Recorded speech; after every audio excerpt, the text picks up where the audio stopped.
Pendidikan merupakan tolok ukur kemajuan suatu bangsa. Sebab bangsa maju adalah bangsa yang memiliki sumber daya manusia yang berkualitas dan cerdas. Banyak persoalan di negara-negara maju diselesaikan melalui program-program pendidikan. Presiden Joko Widodo ingin membuat lompatan di bidang pendidikan dengan menunjuk profesional muda yang memiliki latar belakang cemerlang. Oleh sebab itu, Nadiem Makarim dipilih untuk memimpin Kementerian Pendidikan dan Kebudayaan. Menteri termuda di Kabinet Indonesia Maju ini dikenal berhasil mendirikan dan membesarkan beberapa perusahaan startup di Indonesia. Bahkan, salah satu perusahaan itu kini memiliki nilai valuasi di atas 10 miliar dolar Amerika Serikat atau sekitar 136 triliun rupiah. Di awal jabatannya sebagai menteri, Nadiem melakukan gebrakan dengan menghapus pelaksanaan ujian nasional sebagai standar kelulusan mulai 2021. Tidak sampai di situ, di 100 hari Kabinet Indonesia Maju, Nadiem merangkum program tersebut ke dalam Kebijakan Pendidikan Nasional Merdeka Belajar.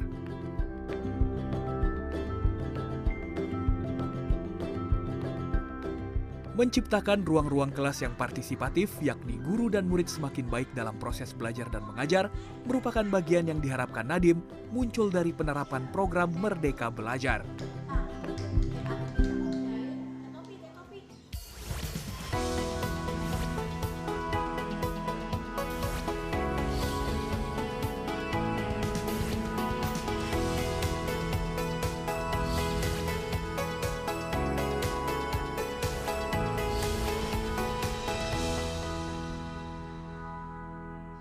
Iya, kini kita sudah memasuki era revolusi industri 4.0, yaitu industri 4.0, di mana semua itu berbasis digital, ya, Internet of All Things, AI atau Artificial Intelligence, dan tentu saja interconnectedness, di mana dunia semakin menyatu dalam globalisasi.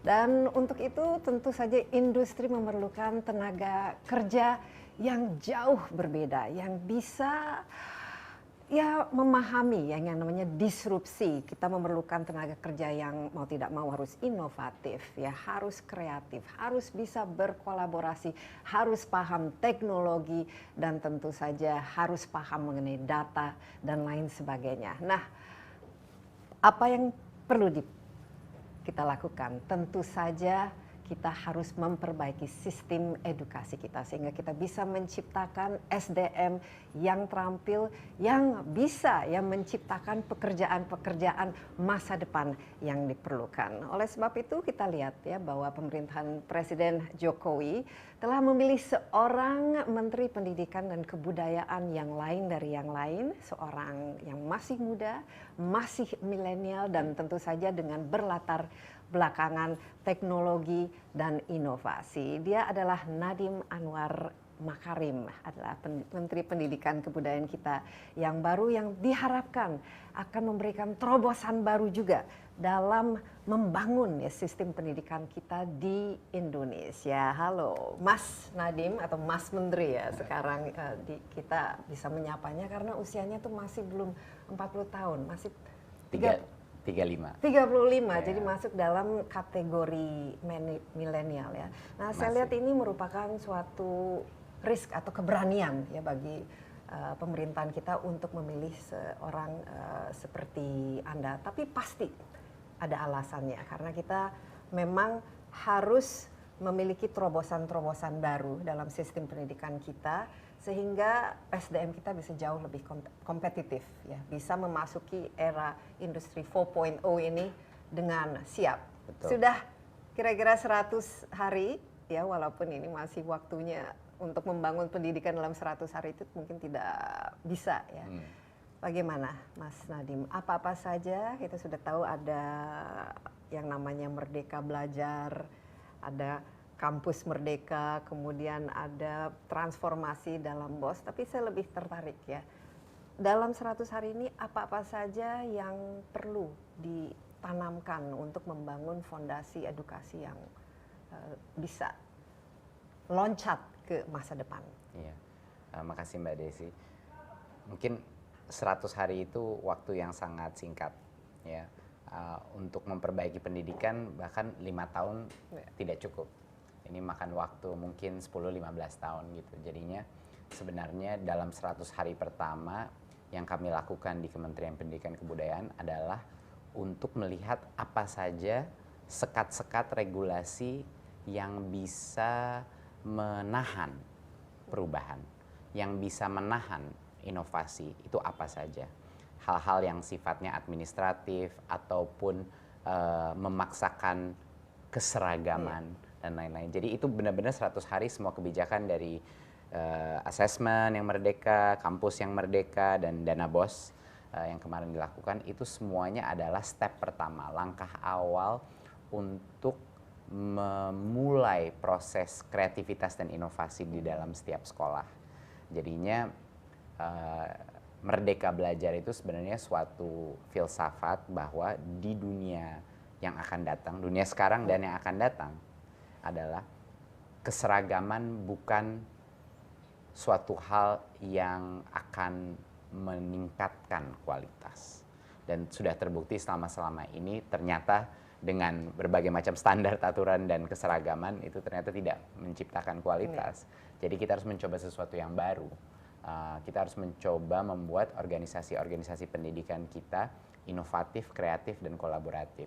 Dan itu tidak bisa terjadi dengan begitu banyaknya birokrasi dan regulasi yang menyekat orang-orang yang bekerja di unit pendidikan tersebut. Ya, jadi secara konkretnya apa-apa saja sekat-sekat ataupun regulasi yang harus istilahnya kesampingkan, karena betul sekali yang Nadiem tadi katakan ya, Mas Nadiem yang tadi katakan bahwa kualitas pendidikan kita kalau kita lihat dari segi ukuran PISA, misalnya kita selalu paling bawah, misalnya walaupun mungkin PISA kurang bisa mencerminkan ya. Dan dari segi dibanding dengan negara-negara tetangga kita, Vietnam itu kita masih di bawah. Betul. Ini kan berarti ada sesuatu yang selama ini tidak jalan. Betul. Dan beberapa hal yang tidak jalan sama ini masalahnya. Hampir semua ada masalahnya, Mbak Desi. Tapi banyak sekali hal, contohnya kalau memang angka PISA itu yang udah standar sistem pendidikan internasional perbandingan kita sangat rendah, itu artinya ada masalah dengan cara kita mengukur keberhasilan di dalam sistem pendidikan kita. Yaitu selama ini dari sistem nasional itu namanya UN. Ya, ujian nasional. Betul. Jadi sudah itu udah yang pertama harus menjadi suatu warning buat kita bahwa walaupun UN kita kayaknya sudah oke, sudah ada sistem assessment yang baik, tapi ternyata waktu dites dengan standar internasional yaitu kemampuan bernalar yang sebenarnya penting itu bukan kemampuan menghafal. Yang sekarang ditekankan sistem pendidikan kita karena adanya assessment secara nasional ini seperti UN, itu terjadilah suatu gap. Nah, kelihatan sekarang gap ini. Jadinya kita harus mempertanyakan apa sebenarnya fungsinya tes ujian nasional yang ada sekarang ini. Makanya itu dulu harus kita ubah menjadi lebih mendekati soal-soal dan kriteria seperti di PISA, yaitu bukan kemampuan menghafal. Kalau bahasa bukan kemampuan untuk mengerti gramatika, bukan kemampuan untuk mengerti, oh ini kosakata yang terbaik, cara menyusun kalimat seperti ini. Tapi bagaimana anak itu bisa mengerti suatu bahan bacaan, bisa menganalisa makna daripada bacaan itu. Contoh kalau numerasi misalnya, bukannya dia mengerti konsep-konsep matematika yang sangat tinggi dan sangat sulit, dan bisa menghitung-hitung di otaknya dia secara cepat. Untuk numerasi adalah bagaimana anak itu bisa menggunakan konsep-konsep berhitung dalam memecahkan suatu masalah yang real dalam suatu konteks. Itu sangat berbeda. Yang dibutuhkan di dunia masa depan adalah kemampuan bernalar, problem solving, critical thinking. Problem solving, critical thinking, dan juga inilah collaboration dan inovasi, kreativitas. Ini kan semua skills ya. Jadi dengan Merdeka Belajar ini mungkin bisa lebih konkret lagi. Selain ujian nasional itu ditiadakan lah istilahnya, tapi semacam assessmentnya itu berdasarkan apa nanti dan bagaimana metode dalam pembelajaran seperti itu? Oke. Jadi di luar daripada mengganti UN jadi asesmen kompetensi ya. Idealnya seperti apa?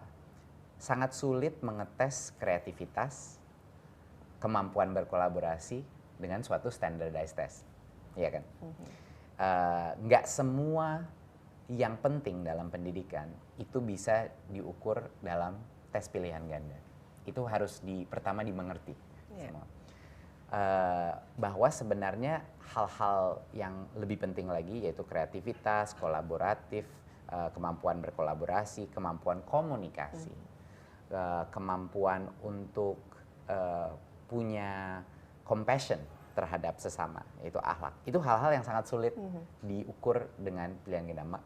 Makanya yang kita ingin lakukan adalah membuat aktivitas-aktivitas di dalam kelas itu partisipatif, bukannya pasif. Ya, kuncinya Guru adalah di depan berceramah, mengajar, dan murid semua mendengarkan, bukan seperti itu lagi. betul. Sekarang ini metodenya adalah ada silabus yang dikontrol secara pusat. Itu ada materi, sekarang asumsinya adalah guru punya itu materi harus ditransfer kepada murid. Murid tinggal dengerin aja, menghafal, lalu nanti dites. Ini bukan namanya pembelajaran. Ya. Ini adalah namanya Menghafal. menghafal. Nah, proses pembelajaran adalah sebenarnya proses refleksi. Di mana gurunya pun harus melakukan refleksi, di mana apa itu kurikulum, dia olah lagi dalam diri dia olah lagi, dia buat penilaian sendiri. Dari proses itulah guru mulai mengerti esensi dari pembelajaran kurikulum itu. Baru setelah itu dengan muridnya pun harus berpartisipasi dalam proses itu. Harus berdiskusi, bertanya, muridnya yang harus presentasi, menyebut lagi apa yang diutarakan oleh guru. Perdebatan harus terjadi dan juga harus banyak tanya, banyak coba, banyak berkarya. Ini esensi pembelajaran itu bukan pasif. Active learning adalah di mana murid dan guru bersama-sama sejajar melalui proses pembelajaran. Oke, jadi mungkin bayangan dari kelas masa depan atau kelas yang mulai sekarang harus kita bangun itu seperti apa? Jadi dari mungkin setting kursi, mejanya, atau bahkan mungkin tidak perlu ada papan tulis di depan dan lain sebagainya, itu dalam pemikiran Mas Nadiem itu seperti apa? Sehingga peran dari guru itu sendiri dan lebih penting lagi apa-apa saja mata pelajaran istilahnya yang menjadi bagian dari substansif ya dari kurikulumnya. Saya senang Mbak Desi bilang mengenai mata pelajaran karena ini kita berbicara ke depan ya. Ini adalah mungkin visi yang harus sudah kita siapkan. Yang mulai dari sekarang kita mulai bergerak ke sana. Tapi ini memang ke arah kayak 20 tahun ke depan. Jadi kalau Mbak Desi tanya saya seperti apa idealnya, yang pertama adalah menarik mata pelajaran. Arahnya sebenarnya di mana semua sekolah di sistem pendidikan yang baik ini sekarang mengarah ke sana adalah kontennya itu bisa macam-macam. Jadi mata pelajarannya malah yang bisa terus berubah, nggak masalah. Tapi cara penyampaian, cara proses di dalam classroom, cara didiskusikan, cara dinilai, itu fokusnya pedagoginya itu bakal berubah. Pedagogi mungkin ini kuncinya ya. Betul. Dari Pedagoginya itu bakal berubah. Di mana bukan hanya satu arah antara si guru mengajar knowledge kepada anak, tapi anak itu bisa belajar dari berbagai macam sumber difasilitasi oleh guru. Anak bisa belajar dari anak yang lain dalam diskusi kelompok. Dan anak bisa belajar berkolaborasi dengan mengerjakan proyek-proyek secara kelompok. Di mana guru itu akan memutari dan juga membantu satu persatu dengan coaching. Jadinya bergerak dari arah yang lecturer menjadi coach, ya, menjadi mentor. Mungkin. Betul, menjadi mentor. Teknologi di bidang pendidikan harus menjadi pembantu manusia. Hanya tools ya, alat. Betul, tool untuk menjadikan kepala sekolah, guru, dan siswa bisa meningkatkan kemampuan dia belajar, meningkatkan interaksi offline-nya.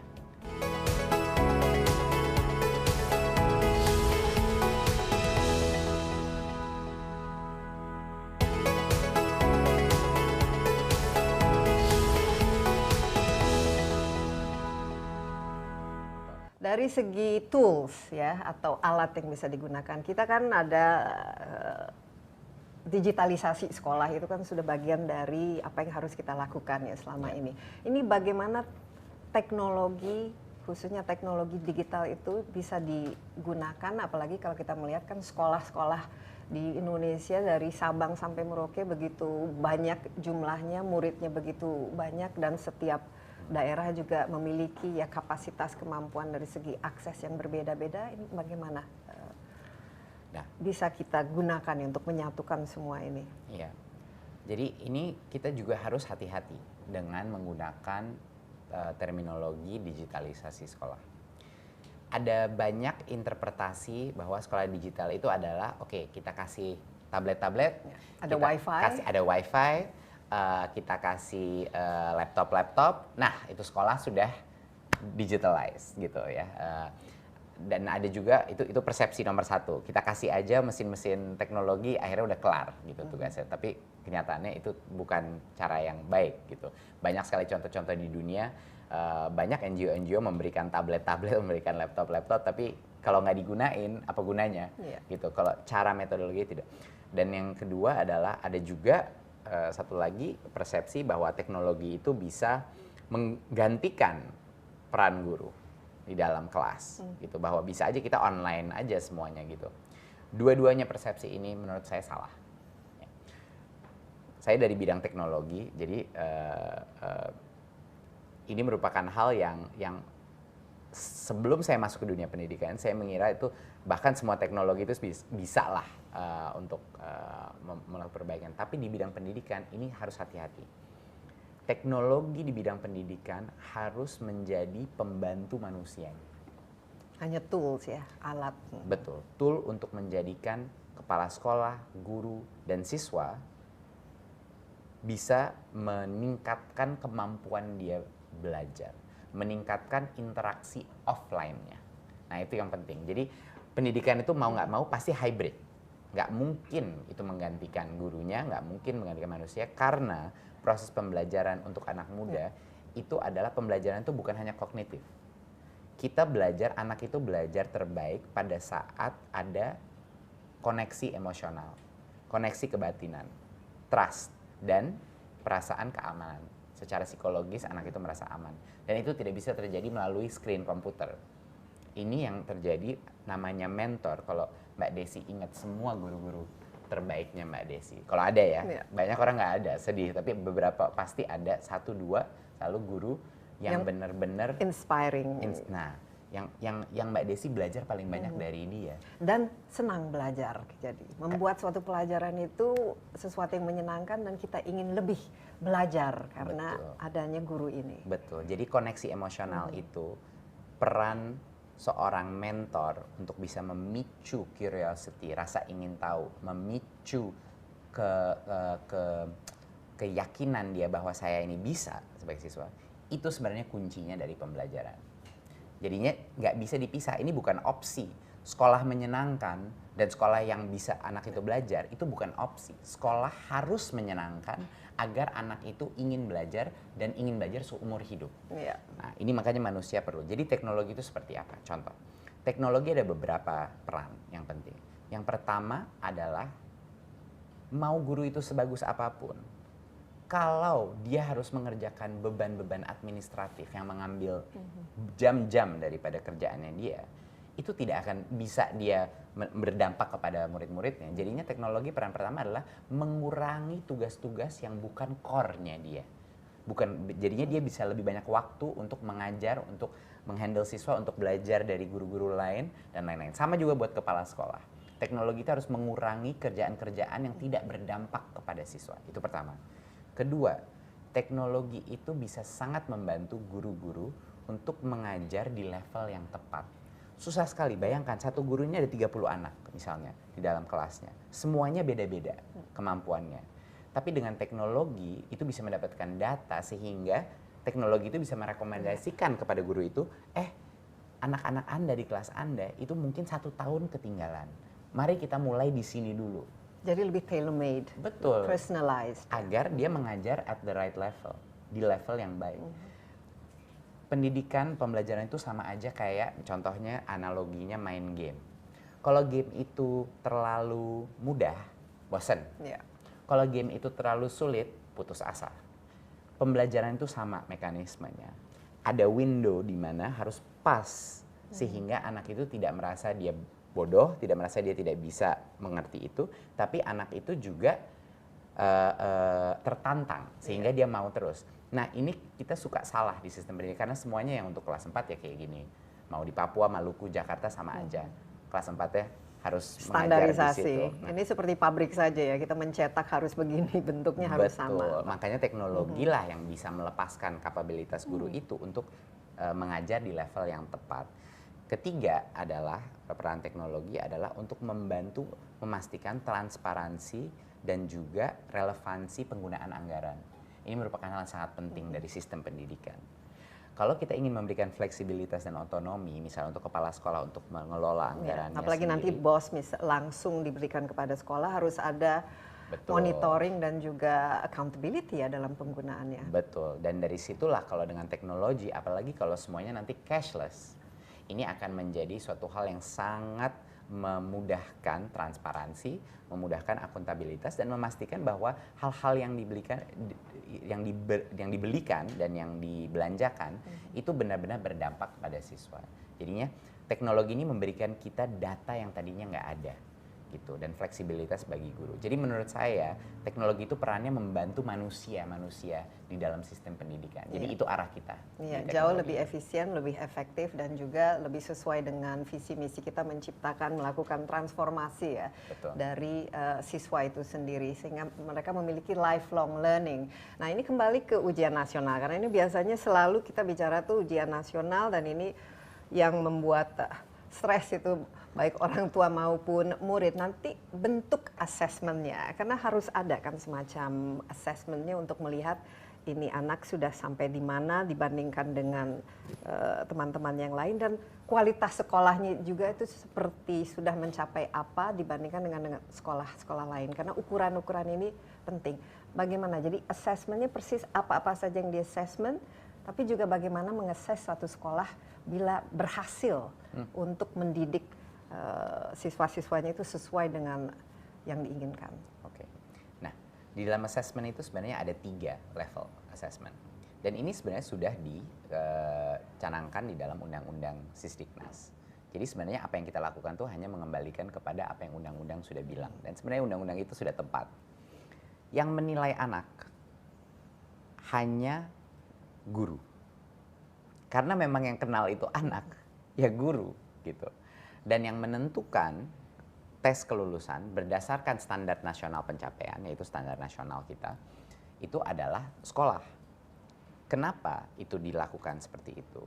Karena untuk bisa menilai anak itu ada berbagai macam tes yang harus dilakukan yang bukan pilihan ganda. Sebenarnya cara yang terbaik, portfolio, melihat presentasi kemampuannya, penilaian esai, itu nggak bisa melalui pilihan ganda. Makanya itu sebenarnya kita berikan haknya kepada sekolah untuk melakukan yang tadinya USBN, jadi ujian sekolah. Kalau itu sekolah tidak siap, dia mau menggunakan misalnya tes atau soal-soal dari dinas atau yang lain, itu terserah mereka. Boleh, mereka boleh tidak berubah kalau tidak mau. Tapi bayangkan Mbak Desi, sekarang ini bagi yang sudah lebih maju dan punya kepala sekolah sama guru-guru yang sudah penggerak, mereka itu harus dipaksakan suatu standar di dalam daerah mereka, padahal mereka sudah punya standar yang lebih baik. Nah, itu yang saya tidak bisa terima. Saya tidak bisa menerima bahwa kalau sekolah ingin maju, dia ingin mendapat inspirasi dari best practice di luar negeri, dia lihat sekolah-sekolah swasta yang terbaik, dia mau berubah. Nggak boleh. Karena ujian kelulusannya ditentukan oleh dinas atau pemerintah. Itu bukan namanya merdeka belajar. Jadinya memang Jadi otonomi lebih banyak sekolah diberikan kepada sekolah. Itu satu.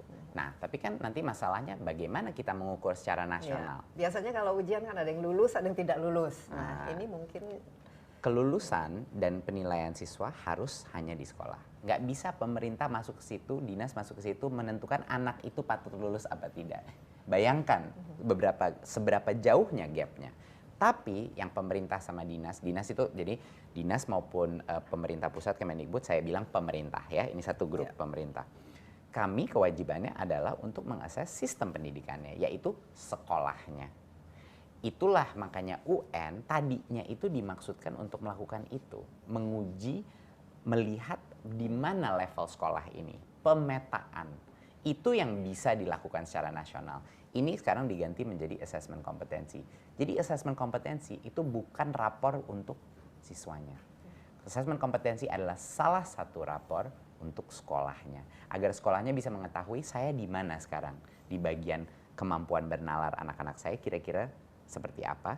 Dan ada survei karakter yang mengetes lebih secara holistik. Dan secara lebih jangka panjang ya, dari tahun ke tahun ya, kemajuan seorang siswa.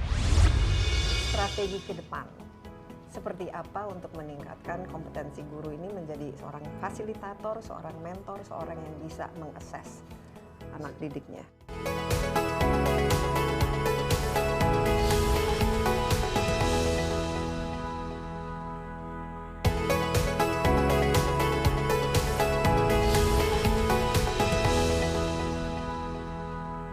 Jadi apa indikator-indikator bahwa pendidikan atau kualitas pendidikan di suatu sekolah itu sudah tercapai? Apakah ada indikator misalnya kompetensi levelnya sudah demikian, Betul. atau mungkin critical thinkingnya sudah capai? Itu semua kan harus ada indikator-indikator. Betul. Jadi indikator pertama, tapi nggak 100% hanya ini yang terpenting. Itu penting sekali untuk. Jadi asesmen kompetensi adalah salah satu indikator.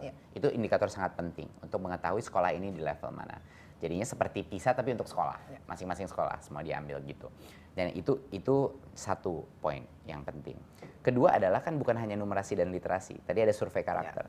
Di survei karakter itu bukan kayak angka ujian, itu survei. Jadinya kita menanyakan kualitatif dan nanti kita ukur secara kuantitatif hal-hal seperti toleransi, level toleransi. Mengenai keamanan psikologi. Apakah anak itu mendapat kekerasan atau pelecehan, atau dia merasa aman di sekolah apa tidak?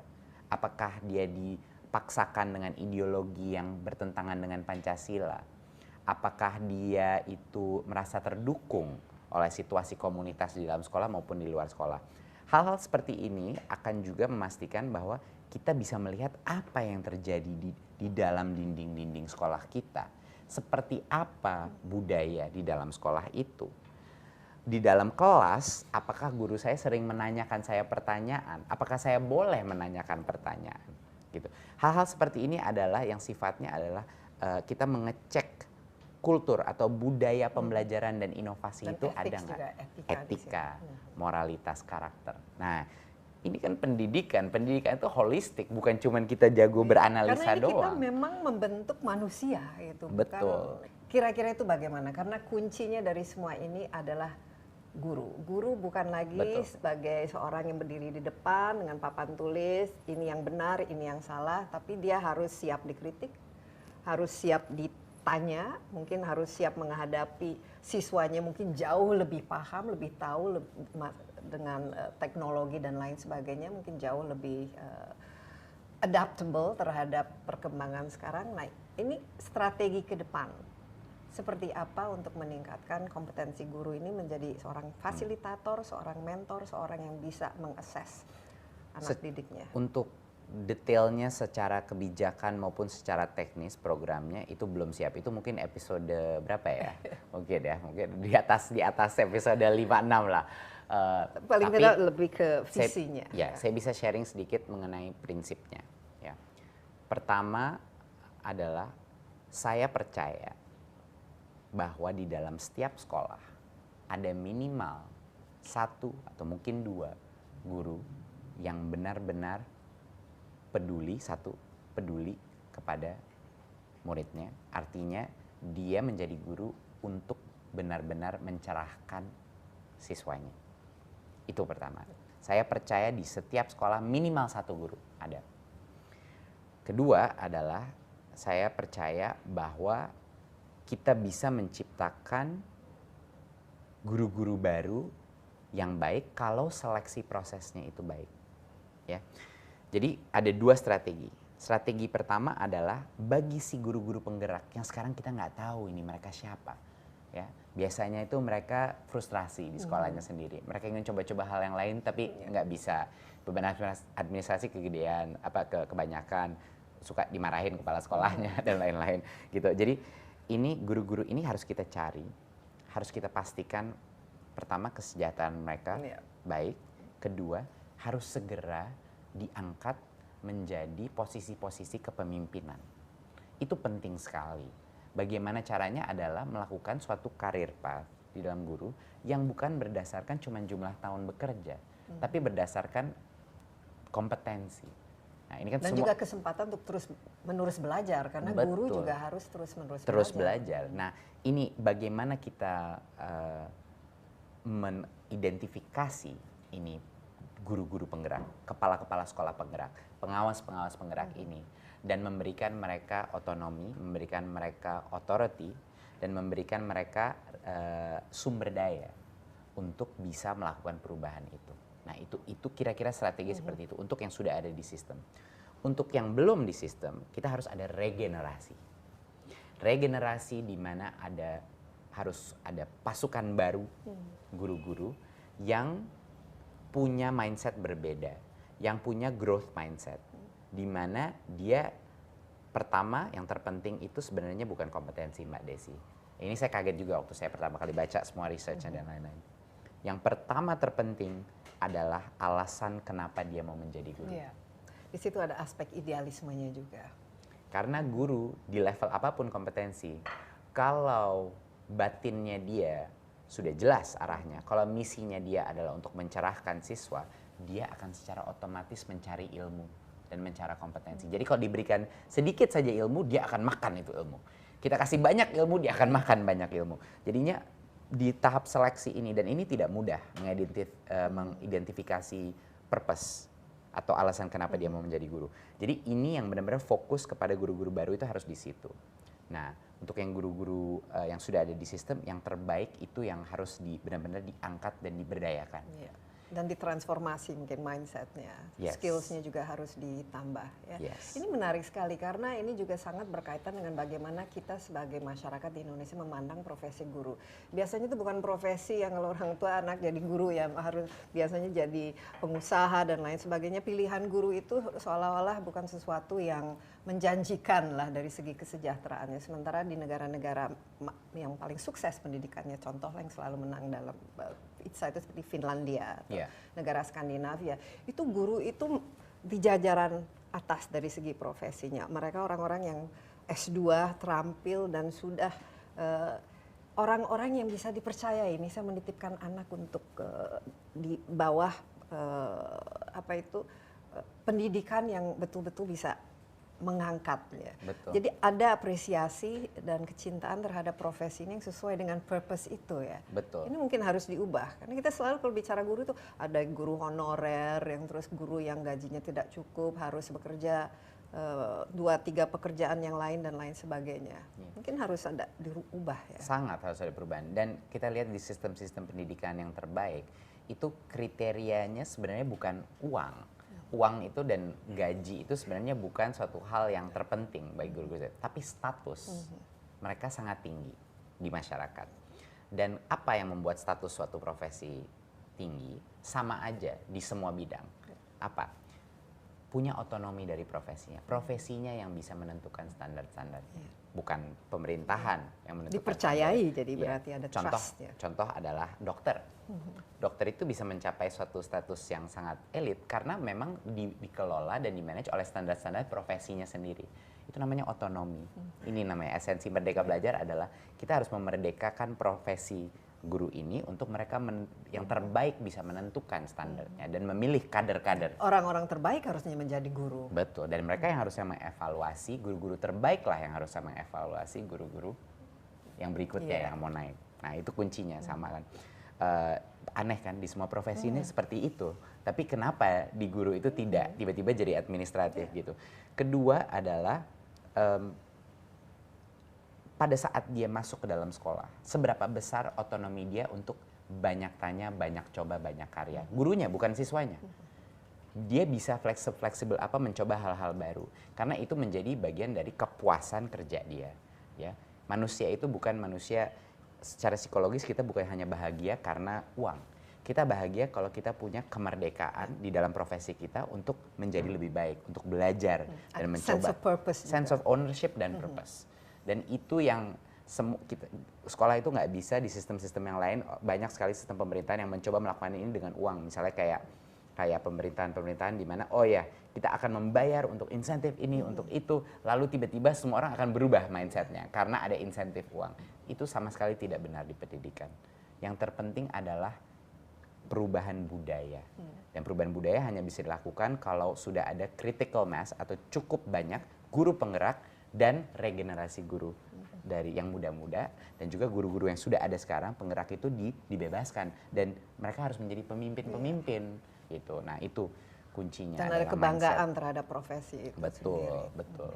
Jadi ada apresiasi, status mereka ditingkatkan, mereka bisa berkontribusi terhadap kurikulum, mereka bisa berkontribusi mengajar guru-guru lain. Itu hal-hal yang sangat penting. Di semua sistem pendidikan yang terbaik, guru itu nggak pernah bekerja sendiri. Guru itu bukan olahraga individu. Guru itu di pendidikan, sistem pendidikan misalnya di Finland, di Singapura, itu adalah olahraga tim sport. Guru itu setiap hari atau setiap minggu berkumpul memikirkan bagaimana strategi mereka, walaupun beda-beda mata pelajarannya. Mereka memikirkan, oh ini anak ketinggalan, ayo kita pikirkan gimana caranya kita membantu anak ini. Oh kayaknya tadi mereka saling datang ke kelas masing-masing loh, saling mengobservasi dan memberikan umpal balik. Jadi tolong datang ke kelas saya datang ke kelas Anda, saya kasih tahu, iya tadi kayaknya itu nggak kurang efektif, itu lebih efektif. Itu namanya kolaboratif, inovatif, culture atau budaya pembelajaran. Keinginan harapan saya adalah di depan kurikulum itu supermarket, di mana guru-guru itu datang belanja untuk bahan-bahan pokok. Dia ambil, oh ini saya mau ini. Lalu dia yang memasak makanan yang cocok untuk muridnya dia.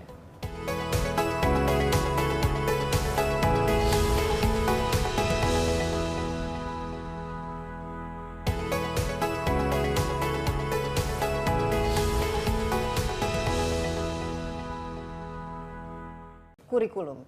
Nah kalau kita lihat ya sekarang dengan pekerjaan masa depan ya, idealnya kan kita menciptakan manusia-manusia yang bisa memberikan kontribusi ya, apapun bidangnya, apapun industrinya. Nah kita ketahui dengan era AI, robotic, automation itu banyak sekali mungkin pekerjaan-pekerjaan yang selama ini dilakukan oleh manusia, apalagi yang bisa diulang-ulang, itu pasti akan digantikan karena demi efisiensi teknologi semakin mudah dan semakin murah.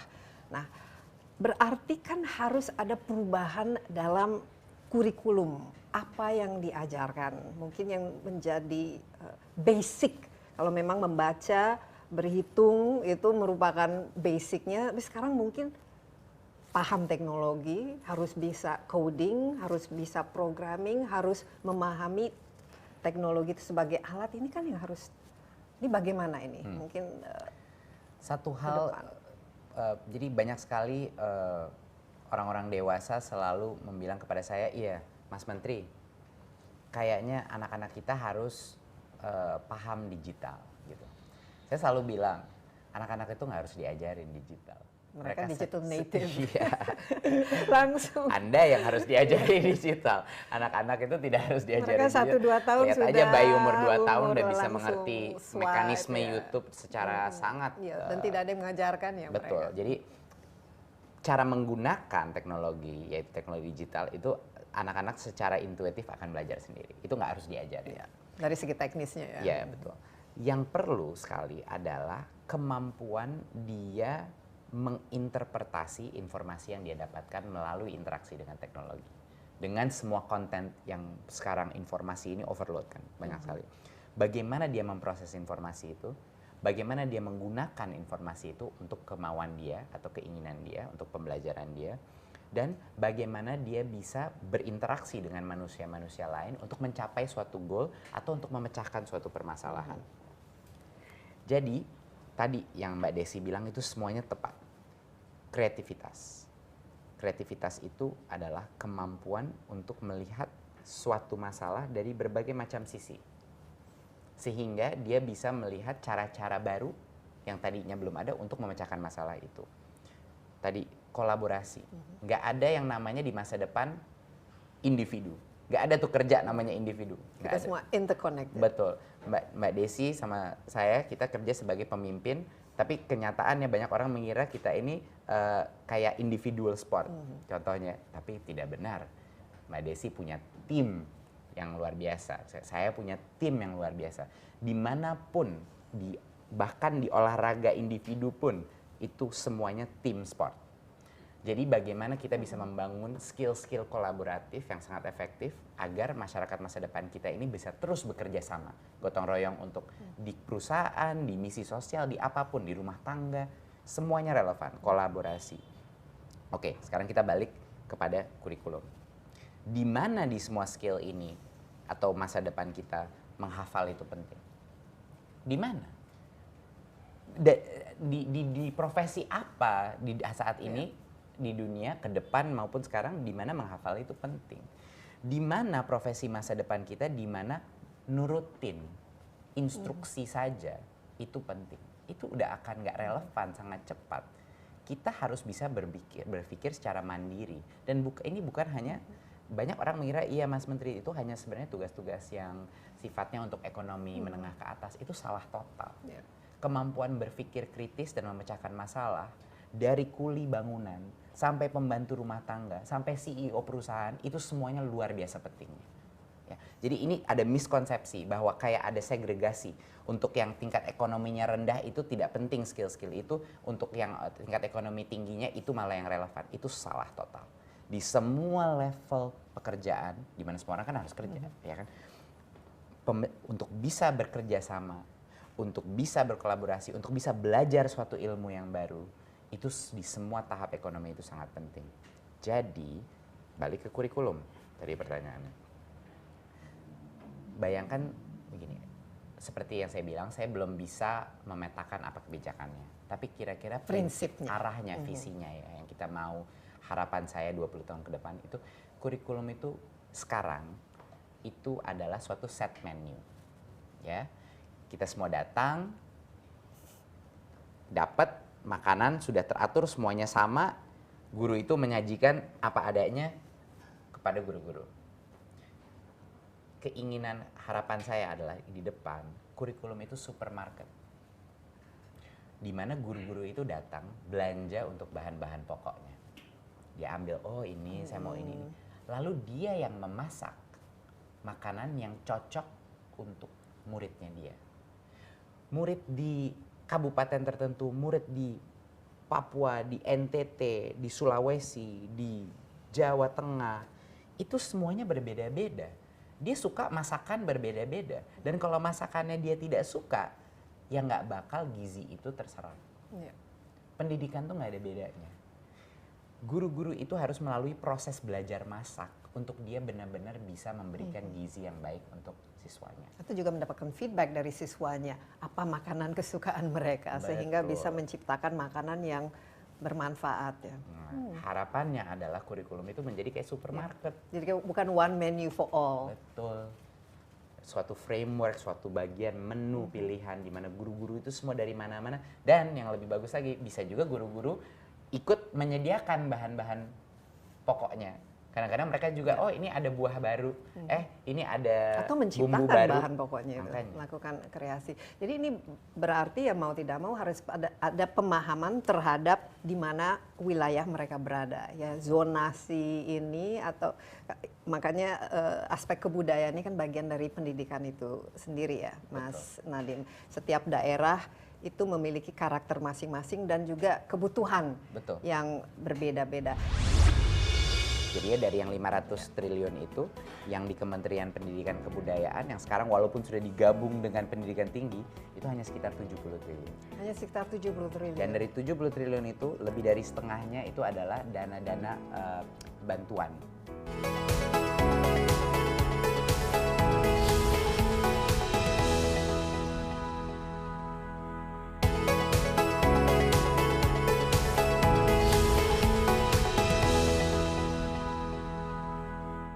Kembali karena edukasi, terus terang pendidikan di Indonesia kan mahal kan, ini adalah salah satu yang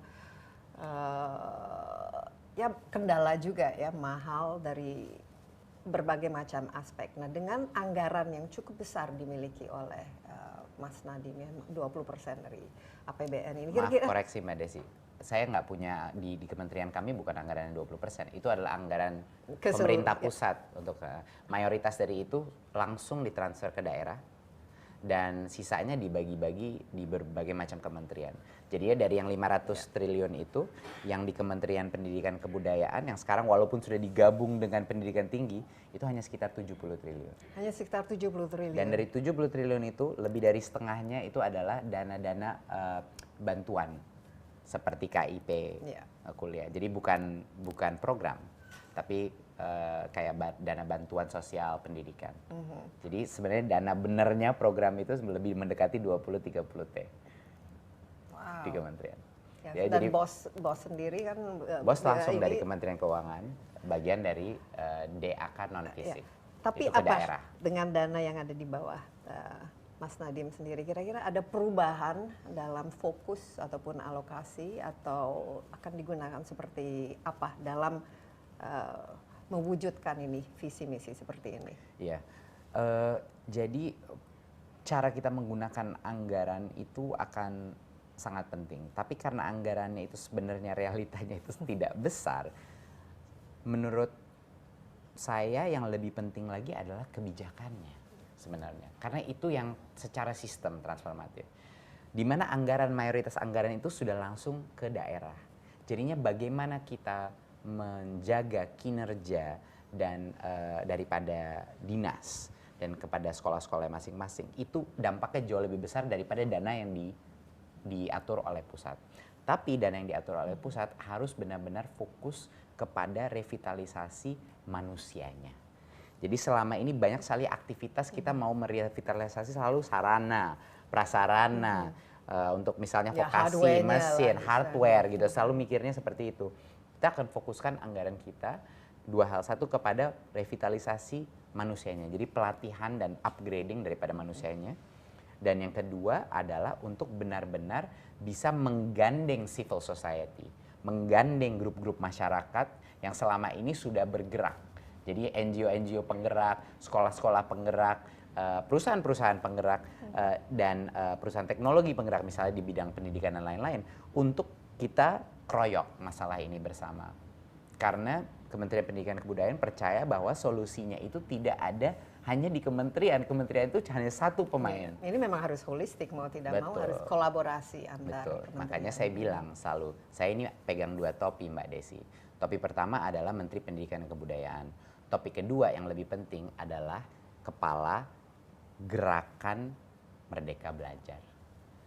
Gerakan Merdeka Belajar. Dan itu adalah, saya jadi koordinator lah, bukan pemimpin. Saya jadi koordinator bagaimana masyarakat semua harus gotong royong untuk membenahi proses pendidikan kita. Jadi ini terobosannya. Merdeka Belajar dari segi implementasinya kan mau tidak, ya ini baru 100 hari ya. Yeah. Feedbacknya seperti apa dari semua pihak, baik dari murid, guru, sekolah, orang tua, kementerian yang lain, dan juga kira-kira implementasinya apakah akan dimulai dengan mungkin best atau contoh program-program itu bagaimana ini? Karena kan suatu gerakan harus ada contoh prototipe-nya ini yang bisa dijadikan, direplikasi di tempat-tempat lain. Jadi sebenarnya harapan saya tuh di 5 tahun ke depan, di akhir 5 tahun itu harapan saya ada beberapa ribu sekolah contohan, di mana mereka itu sudah melakukan transformasi secara budaya pembelajaran dan inovasi. Dan mereka lah akan yang menjadi dan mengadopsi sekolah-sekolah sekeliling dia, sehingga ada proses multipliernya. Mereka yang nanti jagain adik-adik sekolahnya mereka dan lain-lain. Yang akan menciptakan critical mass. Betul. Kan 5 tahun ini hanya setupnya doang gitu. Susah sekali dalam 5 tahun kita mencapai transformasi 100%. Jadi harapannya adalah 10-15% dari sistem ini menjadi tolak ukur, menjadi panutan gitu. Jadi mungkin scope dan targetnya seperti itu. Jadi persis seperti yang dibilang Mbak Desi, contoh itu sangat penting untuk menginspirasi yang lainnya. Nah, sampai sekarang yang kami dari persepsi masyarakat itu alhamdulillah sangat positif. Apalagi kalau kita menanya yang nggak pernah masuk media itu sebenarnya guru-guru, kepala sekolah. dan siswa siswa nggak pernah diinterview. Dan Kayaknya respons dari mereka? sangat positif, sangat luar biasa positif, orang tua dan lain-lain. Tapi mereka nggak pernah masuk TV, nggak pernah masuk artikel, aneh karena mereka sebenarnya end usernya. Iya. Jadi waktu misalnya ada policy boss itu banyak kepala sekolah luar biasa senengnya, tapi nggak ada satupun yang Ya, mungkin saya kita lihat nanti masuk juga media. harus buat seri ya mengenai keberhasilan Betul, akibat betul. terobosan ini. Dan banyak sekali yang positif, tentunya pasti ada resistensi dalam semua perubahan. Kalau tidak ada resistensi dalam suatu perubahan itu artinya perubahan itu belum cukup drastis. Ya. Jadi itu memang Masih suatu agak business kriteria. as usual. Betul, betul. Harus ada sedikit resistensi untuk kita mengetahui bahwa apa yang kita lakukan itu mulai berhasil. Karena dari resistensi itu baru terjadilah perbincangan dan diskusi. Sebelum ini kan bidang pendidikan perdebatannya juga nggak terlalu intens gitu, dan sekarang di masyarakat menjadi suatu hal yang benar-benar masyarakat beropini, berdebat, dan itu yang terpenting. Merdeka belajar itu maksudnya. Kita merdeka berpikir untuk menentukan kita mau kemana arahnya sama-sama gitu. Bukan top down, tapi semuanya bottom up, top down, dan juga semua masyarakat terlibat gitu. Kalau dari dukungan menteri-menteri lain atau lembaga-lembaga lain ini bagaimana sama ini? Luar ada biasa, feedback? luar biasa dukungan. Ikut Karena semangat. Pak Presiden ini sangat memprioritaskan kerjasama atau kolaborasi antara menteri-menterinya. Jadi contoh kemarin waktu kita mengeluarkan kebijakan dana BOS episode ketiga, itu adalah kebijakan 3 kementerian, di mana ada Mendagri sama Menkeu itu, dan Mendikbud sama-sama, semua permennya ada yang sendiri-sendiri, surat edaran sudah siap, dan kita bertiga sama-sama mengumumkan policy kebijakan BOS tersebut. Jadinya kerjasama di Kementerian Kabinet Indonesia Maju ini itu satu hal yang saya sangat surprise dan senang waktu mengetahui bahwa sebenarnya Pak Presiden ini benar-benar mendorong kerjasama dengan cara yang baik gitu. Luar biasa Presiden kita, saya luar biasa waktu pertama masuk. Saya kaget karena nggak ada di kabinet kita yang kerjanya lebih keras dari Pak Presiden. Itu nggak berhenti kerja Pak Presiden, dan itu luar biasa menjadi inspirasi buat kita semua. Tapi itu satu, harus semua gotong royong di dalam kabinet Indonesia Maju. Jadi ya support dari situ, bahkan support dari pihak lain, misalnya DPR pun Komisi 10 itu sangat karena ini bidangnya pendidikan ya. Kalau pendidikan itu kayak semua itu pemilik, karena semua orang punya anak. Semua orang pernah masuk sekolah, jadi semua punya opini dan sebenarnya fundamental, ini substansial, ini sesuatu yang bisa membuat kita itu berhasil atau tidak berhasil. Itu adalah kualitas pendidikannya. Kompetitif atau tidak kompetitif, itu semua berasal dari pendidikan. Betul. Iya, merdeka belajar, ya.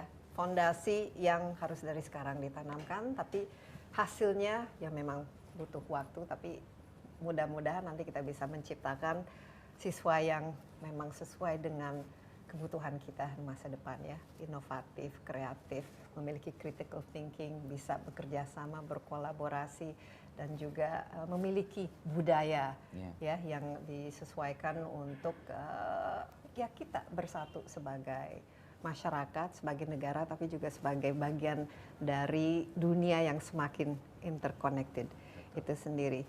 Nadim, Mas Nadim, terima kasih banyak ya, insight-nya itu luar biasa, dan kita juga banyak harapan ya di bahu Anda bahwa akan terjadi terobosan yang luar biasa sehingga Indonesia juga bisa melakukan leapfrogging ke level berikutnya, menciptakan SDM yang siap untuk Industri 4.0. Ya demikian Insight with Desi Anwar kali ini, semoga ya tentu saja saya rasa perbincangan ini sangat bermanfaat, dan Anda juga bisa saksikan program ini di cnnindonesia.com dan juga di kanal YouTube Insight with Desi Anwar. Sampai jumpa dan